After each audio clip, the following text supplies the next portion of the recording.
Operator, listen to this. Naomi is definitely not here. She must be waiting for help somewhere. Look, the rescue team will be here soon enough. In the meantime, let's go find Helen Johnson, the reporter. I can't do this without your help. Will you just trust me? Just a little while longer? Well, thanks. I'm putting my trust in you, too. Hi, I'm MacDonald, here today with the LifeLine video tour. To start off, we'll tell you a bit about LifeLine since it is a very unusual 3D adventure game. As the game's subtitle says, it's a voice action adventure, which means basically you don't actually control any of the characters in the game using the analog sticks or a D-pad as you would see in just about any other game. In fact, you actually use your voice to control the character in the game by simply issuing commands such as run, walk, dodge, move left, go back, shoot. To give you a little bit of a backstory to kind of catch you up on how this whole idea works in the game, basically you're on a space station hotel that is attacked by some form of creatures.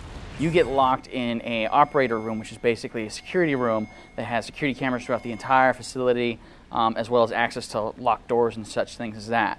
Since you're actually locked in the security room, the only way that you can interact with the outside world is by using another character, a waitress that goes by the name of Rio. Rio is locked in another room somewhere else in the facility. You start looking around, trying to figure out if there's somebody else that's alive in the hotel that you can actually have help you. Using the security cameras, you figure out Rio's where she is. You open the lock for, which you do use a controller for, by simply hitting the square button.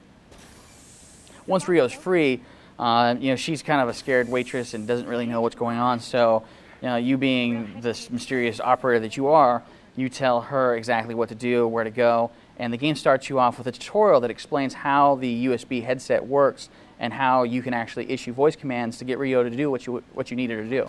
The tutorial on LifeLine is straightforward. Basically kind of gives you instructions on how the microphone should be positioned on your head. It also runs through all the basic commands that you can do, as well as linking them together, which kind of in turn leads to more complicated tasks that you might not otherwise realize that you can do. Character to run. Run. Excellent. In addition to issuing voice commands to Rio as she makes her way throughout the hotel and you track her through the security cameras that are set up throughout, you can actually do things from the security control room that you might expect, such things as unlocking doors and opening areas that allow Rio to actually move her way through. You do this by simply hitting the square button. Basically, it says, would you like to open this door? And you click that square button and it opens it.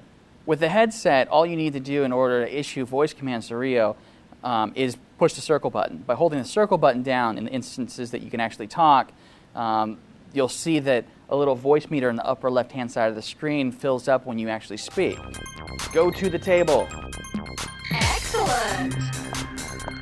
The game is very straightforward. It tells you when you can and cannot talk, so you're not left wondering if you should be issuing commands to Rio in instances that you aren't supposed to be. The bulk of the gameplay found in LifeLine is a story-driven puzzle game. Basically, you go to new areas, you figure out that you need objects that you need to find in order to move further in the game and reveal more of the game's mysterious storyline. And to do that, it's all about finding objects, seeing what objects go where, such as keys to open doors and certain things like that. For the most part, that's the bulk of the gameplay in LifeLine, is just moving around the environment and figuring things out. The combat system featured in LifeLine is kind of unique, not just for the fact that you don't control Rio and instead issue voice commands, but for the fact that each enemy has distinct weak points that you're looking for in order to defeat them faster. Shoot right eye. Watch closely and Dodge. Dodge right. Shoot left eye. Left eye. Left eye. Left eye. Go back. Back. Middle eye. Middle eye. Middle eye. Where's the weak point? Mouth. Mouth. Mouth. Mouth. Although there's combat in LifeLine, the majority of the gameplay is puzzle solving and moving through the story-driven action-adventure game. So aside from the USB headset, LifeLine is fairly traditional in terms of action-adventure games. Aside from the combat and aside from the puzzle solving, the USB headset and the mechanics associated with that are pretty much what make LifeLine the game that it is. So please stay tuned to GameSpot for more information on LifeLine, which is sure to come as we get closer to the game's release.